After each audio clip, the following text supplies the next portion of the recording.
WrestleMania 41 is in our rearview mirror, and we are looking forward to Backlash now. If I'm being completely honest, Backlash is certainly happening. I haven't really been into it, if I'm being completely honest. Just, it's there. It's happening.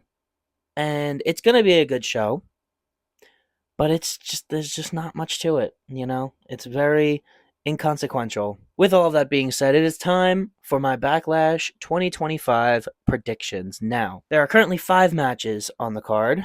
I don't think that's going to change. I doubt another match is going to be made official because we are kind of used to the 5 match card at this point. Yeah, so let's get started. This is also going to be in the order that I think the matches are going to go. I think I did perfect with my WrestleMania Night 1 match order prediction, but I wasn't very accurate with my Night 2 prediction. So I think I'm going to go crazy.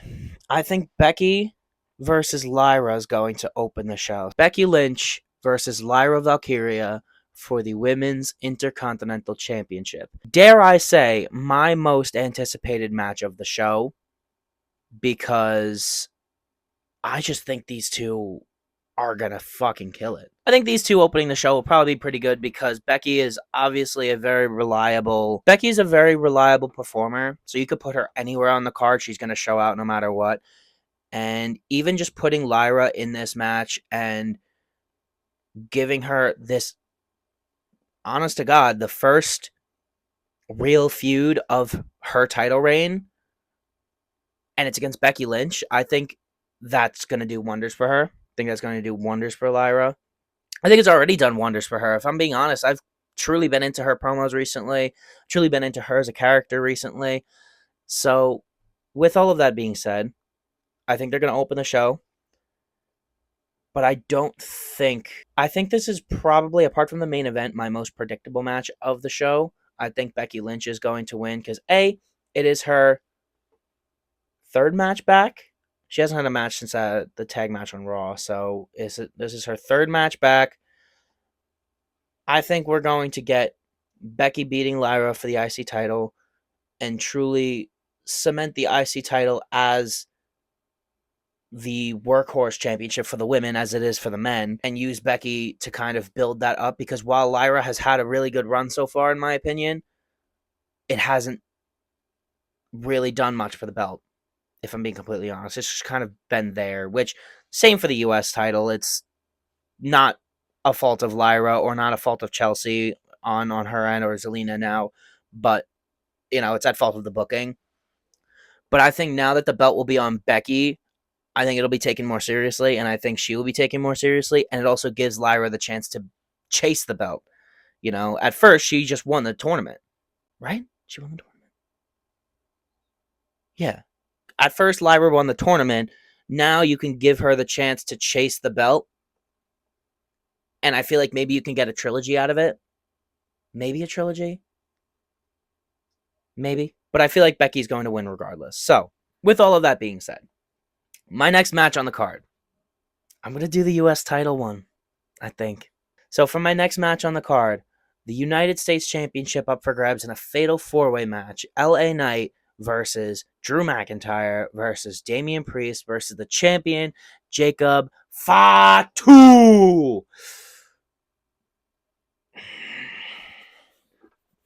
Jacob Fatu. It's too early to take the belt off Jacob. I'm just going to put that out there right now. My prediction is Jacob Fatu is going to retain. As for who's going to take the pin, I'm not too sure. I don't think it's going to be Drew. Drew and Damian will be too focused on each other. I think LA Knight's going to be too focused on trying to get his title back, and it's going to be halted by Drew and Damian being so focused on each other. Like, they'll get in his way and shit. And then Jacob's just going to run around and murder everybody, as he does so well, mind you. It's going to be a great match, but I think Jacob Fatu is going to retain his title by pinning LA Knight. I think LA Knight's going to take the pin. I don't know why I think that, if I'm being completely honest. Drew's definitely not taking the pin. Damian might. Because I can't really make the case of like, oh, he just took the pin at Mania, so I don't think he's going to take the pin here, because you could say that for both. You could say that for both Damian and LA Knight, because they both just lost at Mania. but I don't think Drew's going to lose. I don't think Drew's going to take the pin. Okay, you know what? I'm going to say this. So, I think Jacob Fatu is going to retain the United States Championship by pinning LA Knight. It is going to cement the fact that LA Knight is done chasing for the United States Championship and he's going to go on to the Money in the Bank ladder match. Do I think he's going to win? Maybe. I said that last year, and I said that the year before, and he hasn't won.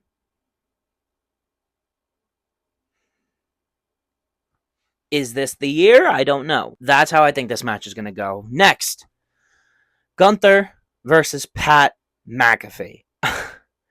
I'm going to be so honest. This match might be the sleeper match of the whole show. And here's why. Because Gunther can obviously have he can have a good match with a fucking bucket on a broomstick. Like, that's no question. But Pat McAfee, at least from the last time he's wrestled, he was pretty good. He was pretty good against Austin Theory. He was great against Adam Cole. So I think people are taking the fact that they don't like him, A, as a person, B, on commentary, and I'm not excluded from that. And they're forgetting that Pat is actually a good wrestler. Like, when he first had his matches against Adam Cole in NXT, everyone was like, "Oh my god, Pat McAfee is the best celebrity wrestler we've ever seen in WWE." Like, while that may or may not be true is completely up to preference, he was good. He was still very good. And then he had his match against Austin Theory, very good. He had the match against Vince McMahon.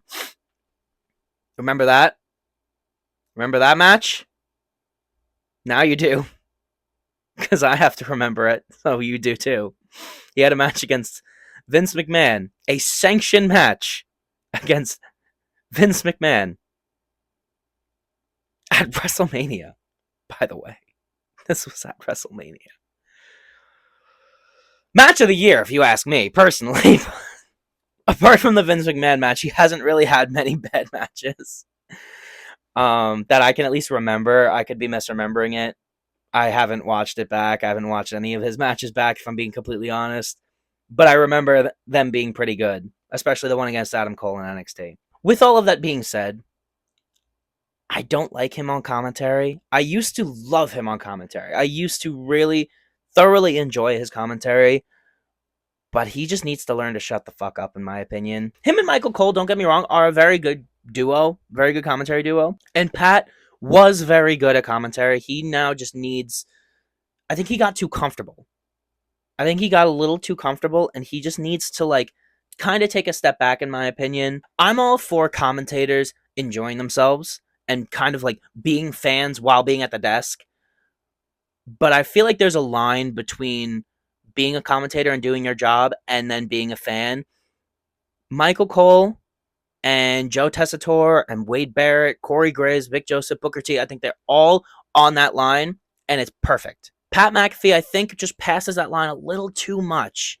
So if he could just take a step back, I think he would be a great commentator, like how he used to be. But right now, that's not where we're at. But, like I said, he is really good in the ring, at least from the last times he's been in the ring. And I've really liked his promos over the last couple of weeks. He's really good at cutting babyface promos. I don't really know how to feel about saying that, but he is really good. Ultimately, he is really good at cutting babyface promos. The promos he's been cutting on Raw about Michael Cole against Gunther, I honestly think they've been great. So, it's a harmless match in my opinion. I think Gunther's going to absolutely murder Pat McAfee in the end.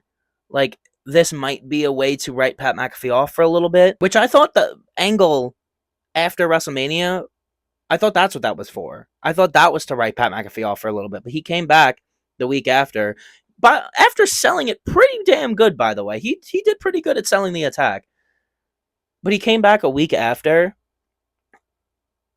and everything was fine, and then they asked for the match, so I was like, oh, I didn't think this was leading to a match. I thought it was just leading to Gunther writing Pat McAfee off, and then he would come back in like a couple months after being done with like some fucking football stuff. I don't watch football, but like he probably had something going on that I thought was important enough for him to take him off commentary.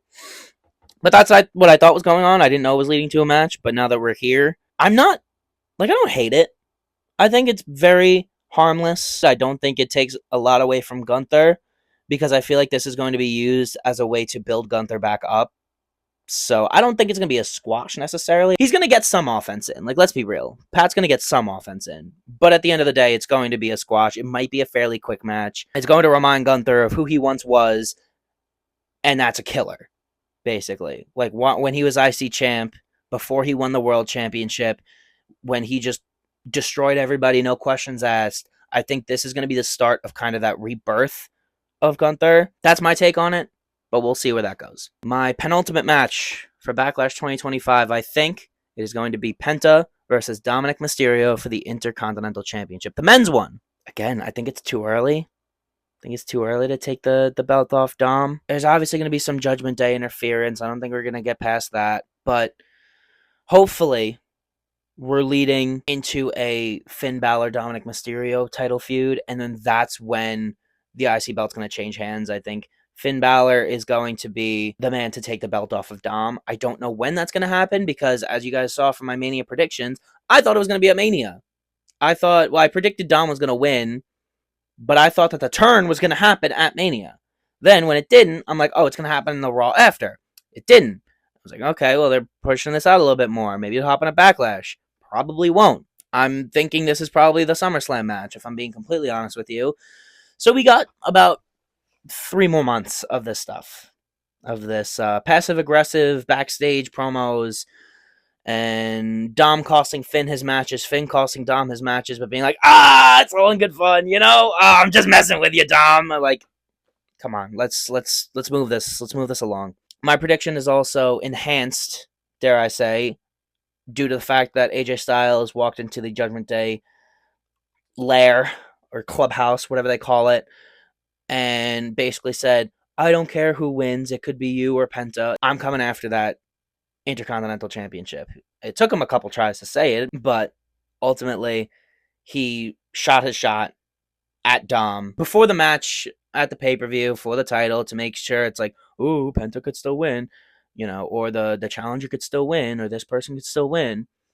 They are always like, oh, I don't care who wins. I'm coming after that belt regardless who has it, but he's talking to the champ. So, like, I would love to see an AJ Penta match, though, but I fear this is not the time. I don't think that's what's going to happen. I don't think that's what we're leading to. I'm thinking it's most likely going to be a Dominic victory here, whether that's Judgment Day interference or what.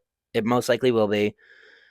Then at Money in the Bank, probably, we're going to get Dominic Mysterio versus AJ Styles for the IC title. AJ won't win, unfortunately, because ultimately you're leading to Dom versus Finn. And then somehow along this path, we get Finn and Dom going against each other for real this time. And then we get the match at SummerSlam. It also doesn't help that Penta's got something going on with Chad Gable right now. So maybe they're doing like a Penta Chad Gable thing again like they did earlier this year. Penta's got his hands full with American Made. So I'm thinking it's a pretty safe bet to say Dom's going to win. Now, for the final match of Backlash 2025, last time ever, it is John Cena versus Randy Orton for the WWE Undisputed Championship. Last time ever, remember that, because we all know how good WWE is holding up to taglines like that. So just remember that, last time ever. I don't really have much to say about this, if I'm being completely honest. It was kind of expected to happen even before Cena won at Mania. Like, Backlash is in St. Louis. The only 2 people confirmed for the show was Cena and Orton. So we know what they're doing at this show. Probably my most predictable match of the card. John Cena is obviously going to retain his title. My thought with this, I don't know if I've explained this in my Mania predictions. I don't remember. But I do think Cena's going to hold it till the end of the year. And in one of his last matches, he's going to lose it to either Cody. Cody will probably win it back. Or maybe CM Punk. I think that would be really cool. I think this is kind of something that they're doing purely for nostalgia. And because it's in St. Louis. So they're like, oh, let's do one more Cena Orton match. And what I'm about to say next, I truly hope they prove me wrong. But I don't think they will. This match isn't going to be very good. I don't see this match being very good. Their matches in the past haven't been very good, barring a couple, like their I Quit match at Breaking Point. Uh, there's probably been a couple of other outliers in there that have been pretty good that I can't remember, but like ultimately, Cena Orton matches don't really have a good track record of being very good. They're almost a decade older since the last time they went one on one. I want them to prove me wrong. I want this match to be good, but I'm not setting my expectations very high. I feel like this match is purely for nostalgia. I thought the build has been decent. I can say that. The build has been alright. I like their promos. Can't go wrong with a heel Cena promo. Randy Orton is one of the best talkers in the game, in my opinion. They've been great at building this. I do want this match to be good, but I feel like it'll go 15 minutes. Ref bump. I don't want to say it because I don't want to put it out there, but like maybe a Travis Scott appearance. Don't kill me if it happens. I don't want it. I really don't. I'm gonna hit Orton over the head with the title. And if he won like that, that's fine. But if we see fuck ass Travis Scott, I would not be very happy. And that's really all I have to say on this. If I'm being completely honest, like I said, it's not really something that I think is truly noteworthy. I think it's a one-off and then it'll be done, unless the likelihood of this happening is slim to none, because I don't think Cody's coming back this soon. But since Cena is advertised for Saturday night's main event, I think maybe I could be wrong about that, but as far as I know, he's advertised for Saturday night's main event. So what they could do? Oh no, that would be terrible. Why am I thinking that? And why am I about to say it and put this out into the world? Oh my god. I have to say it now. Cena and Travis Scott versus Cody and Orton at Saturday night's main event or at Money in the Bank. Oh god. Oh god. I'm sorry. I'm so sorry for saying that. I don't want that. I really don't want that. Oh my. Oh no. Mm-mm. No, I would so much rather have Cena Punk at Money in the Bank than that. Oh my goodness. I don't know. Anyway, if I'm being completely honest, I really don't know what the plan is moving forward with Cena, at least for the near future, because like I said, I believe he's advertised for Saturday night's main event. He most likely is going to be advertised for Money in the Bank. So like all these shows are so close together. I don't know what you do. Like you can't. They're saying this is the last time ever between him and Orton, so it's not like this is going to be a trilogy or more than one match. And CM Punk's busy with Seth and that whole and the all of that on Raw. So I don't know how you transition that so quickly into Cena Punk. That most likely will be the SummerSlam match. I just think it would be nice to do it at Money in the Bank. I think it would be a good callback, but obviously it's a bigger match than that. It is a SummerSlam worthy match, and also SummerSlam is 2 nights now. So have Cena Punk main event SummerSlam, like the first ever 2-night SummerSlam. That would be pretty cool. Cena's gonna win. Cena's gonna beat Orton. Don't really know where we go from here, if I'm being completely honest, but that's really all I have to say. I haven't mentioned anything about WrestleMania in this video because I'm actually in the process of editing my WrestleMania vlog, which will hopefully be out pretty soon. And I haven't filmed it yet, but maybe within the next couple of days after this video is posted, maybe like a week or two after this video is posted, I'm going to have a WrestleMania recap video, and I'll be talking about my whole experience that's not, talked about in the vlog, and what I thought of each match, and basically my thoughts of everything. So I'll go more in depth with that in that video. If any of you agree with my predictions or disagree, I would love to hear about it in the comments. If you guys enjoyed this video, I would really appreciate it if you leave it a like. And as we roll into the summer, I have so much more planned that I think you guys will enjoy. So please hit the subscribe button if you haven't already, if you want to see more of me, because it truly does help me out a ton. It helps me out more than you guys could imagine. Without any further ado, I bid you all goodbye. Mwah! And good night. Bang!